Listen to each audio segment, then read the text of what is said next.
할렐루야. 양옆에 있는 분들과 이렇게 인사하겠습니다. 오늘도 하나님이 당신과 함께 하십니다. 다시 한번, 오늘도 하나님이 이 자리 가운데 임재하십니다. 보통 저희가 인사할 때 뭐 사랑합니다, 축복합니다 많이 하지만 저희는 꼭 예배 드리기 전에 하나님이 이 자리 가운데 임재하고 계십니다를 다시 한번 기억하는 시간을 갖습니다. 하나님의 임재가 있는 예배, 하나님께서 말씀하시고 하나님께서 우리 예배를 받으시는 예배가 중요합니다. 사람의 이야기나 우리의 마음이 그냥 우리 감정에 전달되는 예배가 아니라 하나님의 뜻이 전달되는 예배, 하나님의 임재가 있는 예배 되기를 소망합니다. 여러분 건강 주의하고 계시죠? 요즘 계속 뉴스에서 감기 이슈, 호흡기 이슈가 많이 있는데 제가 또 유행에 뒤처질까봐 감기에 걸렸습니다. 그래서 여러분들께서 중보하는 마음으로 말씀을 좀 들어주셨으면 좋겠고요.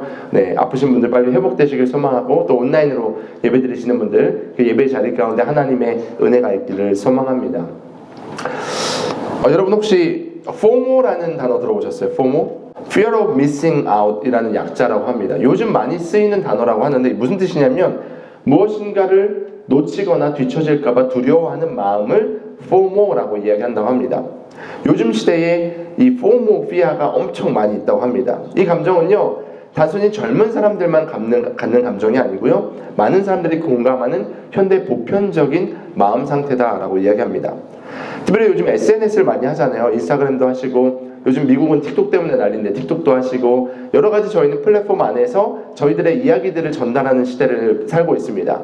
뭐 저희 부모님도 요즘 뭐 카카오 스토리도 하시고 인스타그램도 하시고 이렇게 하시는데 인스타그램이나 SNS 보다 보면요 피드에 자기랑 관련이 없는 이야기가 딱 나올 때가 있습니다. 나는 저거 모르는데 새롭게 뭐가 등장했네? 아니면 내 친구들은 지금 여행 가서 뭔가를 잘 놀고 있네? 맛있는 걸 먹고 있네? 그런데 나는 왜 그것을 못하고 있지? 이럴 때 경험하는 것이 FOMO라고 이야기합니다. 특별히 트렌디한 제품이 생겼는데 누군가가 먼저 사용하고 내가 그 트렌드에 뒤처질까 두려워하는 마음, 그래서 특정 이벤트에 참여하지 못해서 난 소외되고 있어 라는 감정을 FOMO라고 이야기한다고 합니다. 아이러니하게요 과학기술이 엄청나게 발전했는데 우리는 더 바빠졌습니다. 사실 과학기술이 발전되면 인간은 편리해져야 되잖아요. 인간의 시간은 늘어나야 되는데 그 늘어나는 시간에 오히려 더 많은 것들이 우리 가운데 쥐어지게 됩니다. 더 큰 압박감, 더 많은 두려움, 더 많은 어려움이 우리 가운데 찾아오는 것을 느끼곤 합니다. 계속해서 다른 사람들과 누군가와 비교하면서 나는 저 사람보다 못해 라는 그런 자존감이 떨어지는 마음이 우리 가운데 들기 시작하고요 그것에 사로잡혀가는 게 오늘 이 시대의 우리 마음과 감정이다 라고 이야기합니다. 저는 지난 한 주간에 장충체육관에서 3,500명 정도의 청년 청소년들이 모인 집회 아이자이 61이 솔라피데라는 집회를 했는데 거기에 스텝으로 섬겨달라고 콜링을 받아서 3일 동안 이제 예배드리고 바깥에 제가 부스에 참여했는데 부스에서 청년들과 청소년들 만나서 상담하는 일을 3일 동안 했습니다. 얼마나 많은 청년들이 오가면서 대화를 했는지 모릅니다. 울고 웃고 대화들을 해가면서 저는 이 FOMO에 사로잡힌 수많은 사람들을 만났습니다. 학업에 대해서, 연애에 대해서, 심지어는 신앙에 대해서도 다른 사람들과 비교하면서 나는 지금 왜 이래요 목사님? 하나님은 날 버리신 거 아닙니까? 라고 이야기하는 수많은 청년들을 만났습니다. 그들의 마음은요 괴로움에 가득했고요 멈춰있는 자신의 상태에 대해서 염려에 빠져 있었고요 그것에 묶여있는 많은 분들을 만났습니다. 한 자매님이 기억나요. 이 자매님이 고려대 법대를 다니고 있는 친구인데 그 작년 한 해 동안에 어머니가 암에 걸리셨대요. 그리고 아버지의 회사는 부도가 났고 그리고 연애하던 남자친구와는 관계가 깨어졌다라고 이야기합니다. 삶에 여러 문제가 찾아오니까요 이 친구의 신앙적인 어려움도 같이 찾아왔습니다. 신앙마저 흔들리면서 저에게 이렇게 얘기하셨어요. 목사님 제가 뭘 잘못했길래 이런 고통 가운데 있나요? 그러면서 막 눈물 흘리면서 상담을 했습니다. 죄책감과 상처와 삶의 짐에 눌려있는 그 자매를 상담해준 기억이 있습니다. 근데 여러분 제가 이야기한 이 자매의 이야기만 이럴까요? 이 자매의 문제일까요? 아니요. 어쩌면 이 자리에 있는 우리 모두가 무언가에 묶이고 눌린 채 살아갈지도 모릅니다. 청년들은요 학업에 대한 그리고 미래에 대한 고민이 있죠. 부모님은 자녀의 생계나 결혼에 대한 그런 고민들을 하시고 아니면 건강에 대한 고민들을 하시죠. 어린아이들도 어린아이들에 맞는 고민들이 다 있습니다. 모두는 이 세상을 살아갈 때 각자의 짐을 지고 살아갑니다. 그래서 우리는 이런 짐을 지고 살아가는 삶을 일상, 오디너리 라이프라고 이야기합니다. 독일의 비관주의 철학자인 쇼펜하우어는요 이렇게 이야기했습니다. 인간의 존재는 끝없는 고통의 과정이다. 고통은 삶의 본질이자. 이 말이요, 우리 인생을 적나라하게 드러내주는 말 같습니다. 그렇죠? 고통이 계속되고 끊임없는 이 고통, 우리는 이 고통스러운 인생을 살아갑니다. 그런데 정말 이 고통이 우리 삶의 본질일까요? 삶은 고통스러운 게 맞을까요? 여기 우리는 분명한 질문을 가져야만 합니다. 삶은 점점 어려워지고 점점 무거워지는 것이 맞을까요? 여러분이 잘 아는 프리드리히 니체나 아니면 버지니아 울프나 반 고흐나 아니면 해밍웨이처럼 인생을 비관하다가 마지막에 자살로 끝내는 게 인생의 진짜 길일까요? 우리는 그것을 알기 위해 하나님의 말씀을 듣고 읽습니다. 진짜 우리 인생을 계획하시고 인도하신 그분이 뭐라고 말씀하시는지 우리는 그 진리를 들어야만 합니다. 진리신 하나님께서는 오늘 우리의 인생에 대해서 뭐라고 말씀하고 계실까요? 오늘 본문을 우리가 함께 읽었으면 좋겠는데요. 11장 28절 전반절을 함께 믿음으로 읽어보도록 하겠습니다. 함께 읽습니다. 시작.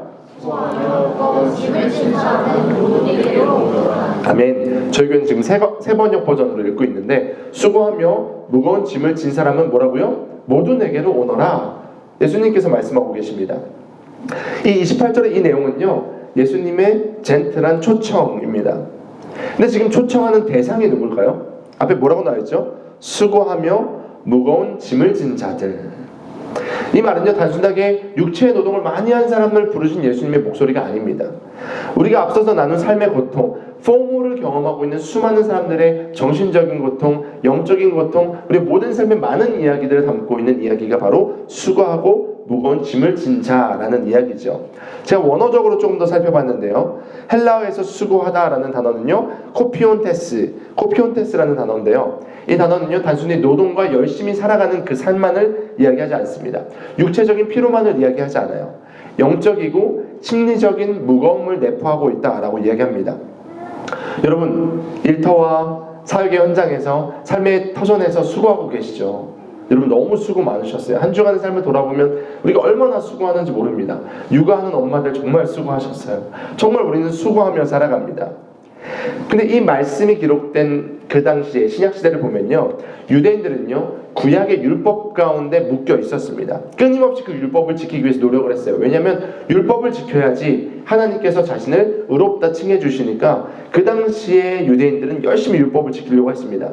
그런데 율법을 못 지킬 때가 있잖아요. 그때마다 그들은 죄책감에 눌리는 거예요. 영적인 부담감이 생기는 거예요. 그 단어가 바로 수고하다라는 겁니다.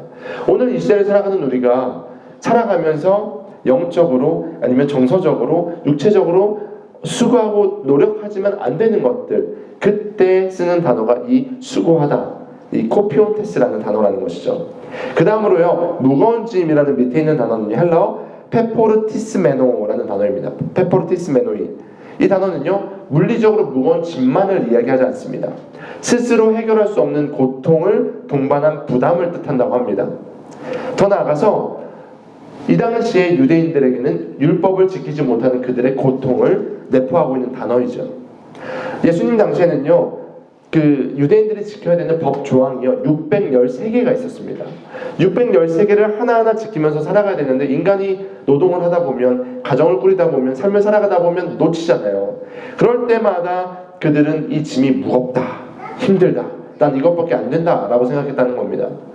여러분, 삶을 살면서 나 왜 이것밖에 안 되지? 나는 왜 이거 실패했지? 라는 생각을 하실 때가 있죠. 그 단어가 바로 이 무거운 짐이라는 뜻을 갖고 있다는 겁니다. 그러니까 지금 예수님이 부르신 수고하며 무거운 짐을 진 사람들은요, 저 여러분 모두를 포함하고 있는 인간 모두를 말하고 있는 겁니다. 육체적인 피로뿐만 아니라 때로는 정서적인 피로, 죄의 짐에 눌려서 매일매일 힘들게 살아가는 우리 모두를 지금 예수님이 부르고 계신 겁니다. 실패 가운데, 두려움 가운데, 좌절 가운데, 죄책감 가운데 빠져있는 우리를 지금 주님이 부르고 계세요. 그런데 이 다음 구절이 소망이 됩니다. 우리 다음 구절 다시 한번 전체 구절을 읽어보겠습니다. 시작.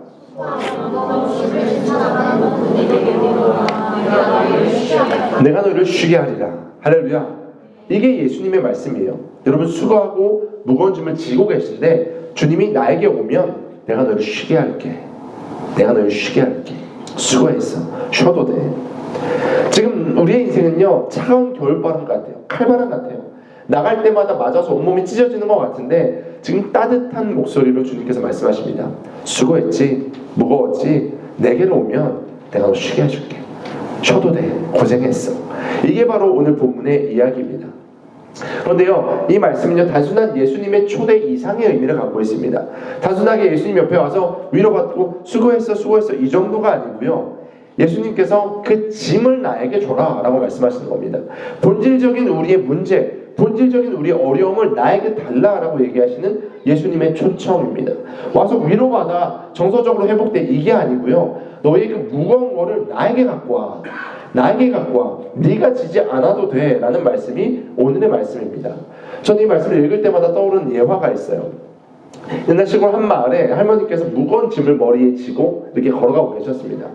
산길을 넘어서 옆 마을을 가고 있는, 너무너무 무거웠어요, 할머니가. 그런데 이렇게 지나가던 집차가 딱 섰는데 장교 한 명이 내려서 할머니 이 차에 타세요 라고 초대해 줬습니다.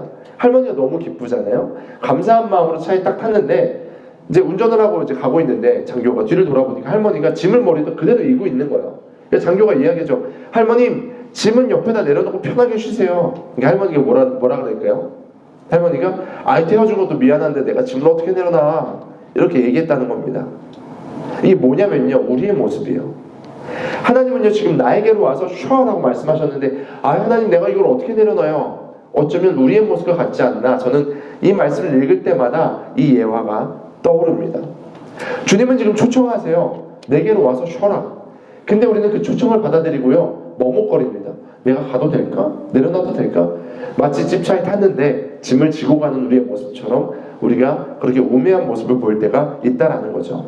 근데 성경은요, 예수님의 마음을 드러내고 있습니다. 말씀을 읽어볼게요. 시편 말씀 같이 읽어봅시다. 시작. 너희의 짐을 주님께 맡겨라. 주님이 너희를 붙들어 주실 것이니 주님은 의로운 사람이 망하도록 영영이 그대로 내버려두지 않으실 것이다. 할렐루야.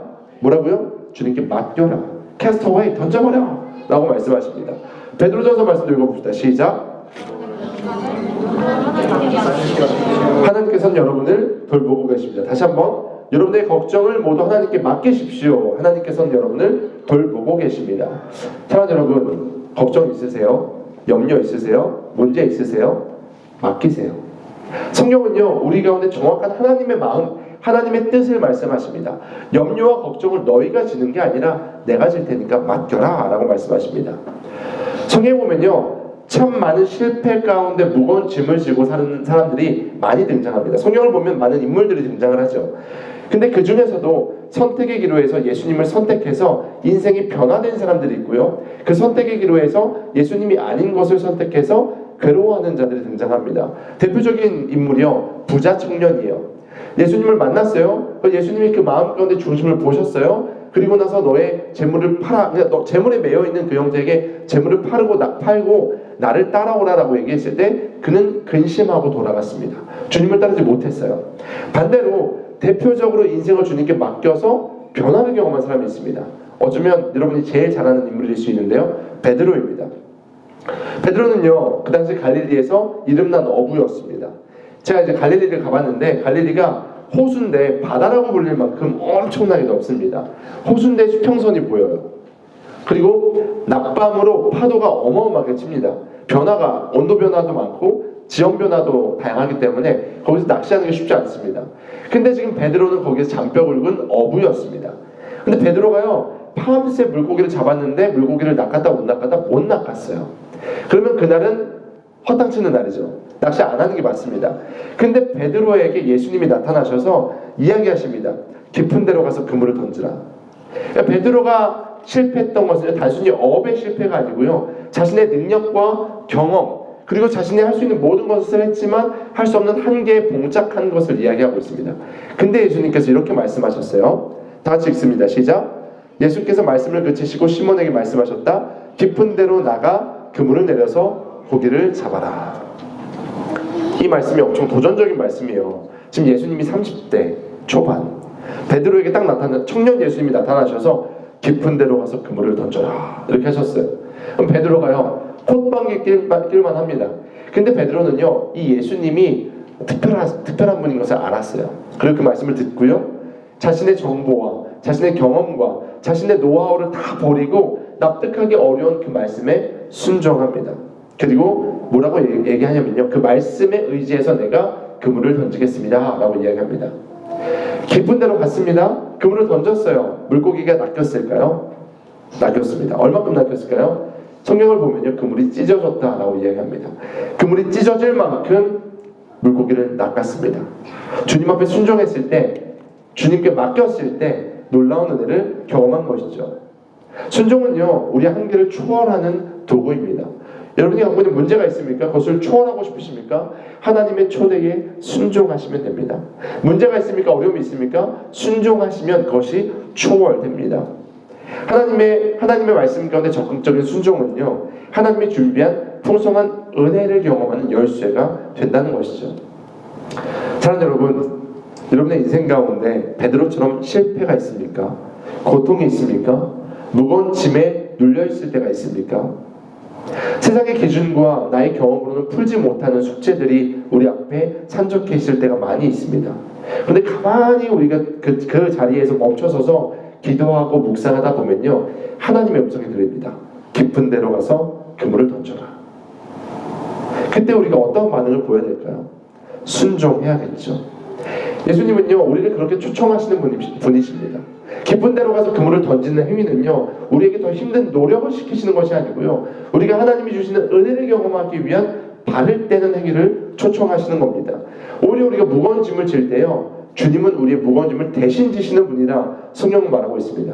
그래서 우리는요, Yes라는 모습이 필요합니다. 따라해보세요. Yes. 네, 좀 더 신나게 Yes. 주님이 물어보실 때 Yes.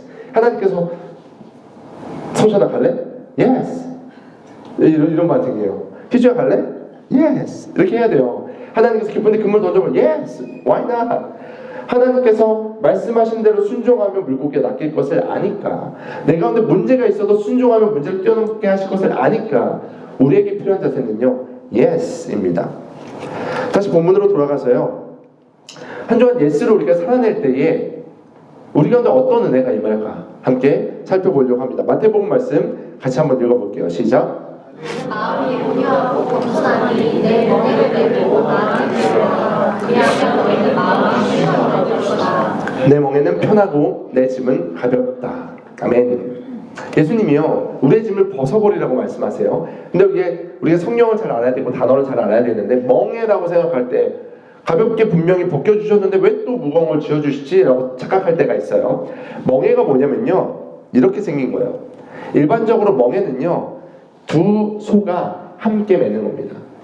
여기서 말하는 멍에는요, 어미소가 아이소에게 이제 일을 하는 법을 가르쳐주기 위해서 진짜 무거운 짐은 어미소가 메고, 이 어린 소에게 가는 길을 가르쳐주는 방식, 이게 바로 멍에를 매는 스타일입니다. 지금 보면요, 너는 내 멍에를 메고 나한테 배워라 라고 말씀하시죠. 주님이 뭐라고 말씀하시는 거냐면요, 무거운 짐은 내가 질 테니까 너에게 삶을 살아갈 수 있는, 내가 주는 은혜를 경험할 수 있는 방향을 가르쳐 줄게. 이게 바로 멍에를 매라는 뜻입니다.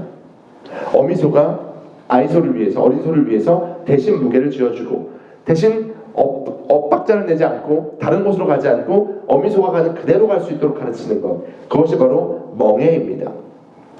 예수님이 우리 가운데 자신의 멍에를 매라는 것은요, 무거운 짐은 예수님이 져주시고 우리의 인생을 홀로 두지 않겠다는 초청입니다.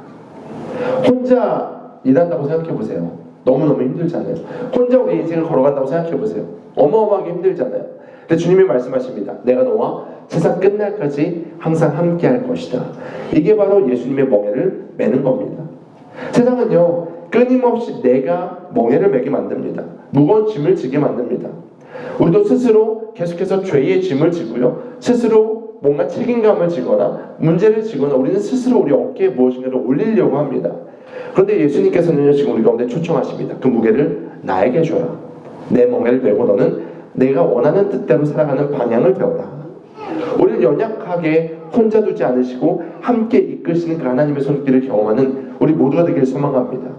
이 멍에는요, 결국 우리를 살리는 것이 됩니다. 멍에는요, 결국 하나님의 은혜를 경험하는 방식이 됩니다. 그래서 우리 주님이 너희는 마음의 쉼을 얻을 것이다 라고 말씀하시는 겁니다. 사랑하는 여러분, 마음의 쉼을 얻으시길 축복합니다. 마음 가운데 평화가 임하길 소망합니다. 그래서 우리가 인사할 때 샬롬이라고 이야기하는 겁니다. 샬롬. 하나님의 평안이, 하나님의 평강이 당신의 삶 가운데 가득하게 축복합니다. 샬롬 인사하는 것이죠.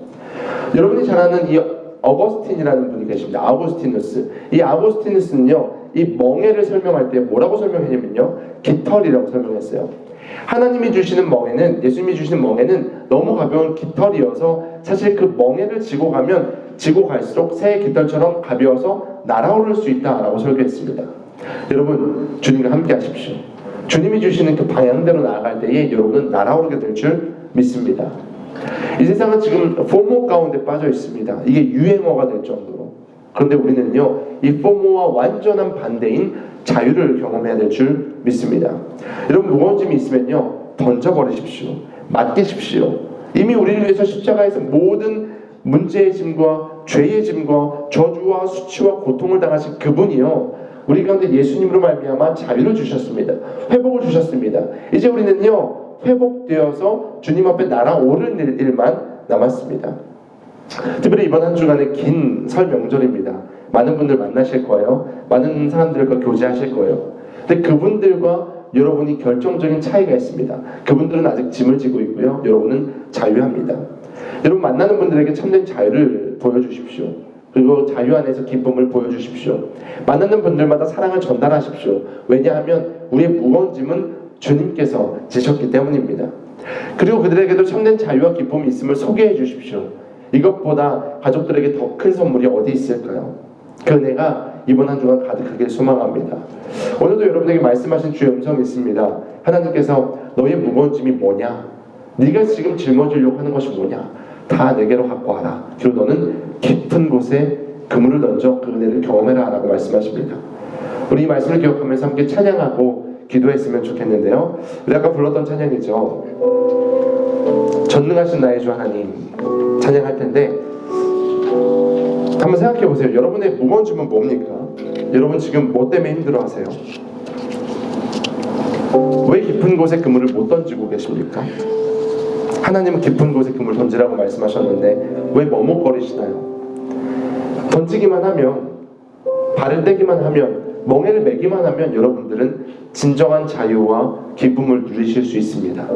하나님, 내가 이 찬양 부르면서 기도할 때에 하나님 결단하겠습니다. 주님 앞에 다 내어놓고 던지고 주님이 주시는 참된 자유와 기쁨을 맛보겠습니다. 우리 결단하며 함께 찬양하겠습니다.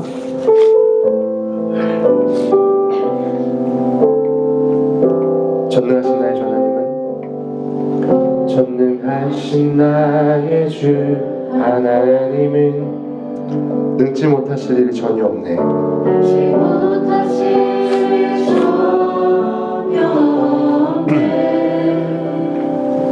우리의 모든 간구도, 우리의 모든 생각도, 우리의 모든 꿈과 모든 소망도 진실하신 나의 주 하나님은 우리 모든 괴로움을 바꾸실 수 있습니다. 우리의 모든 괴로움 바꿀 수 있네.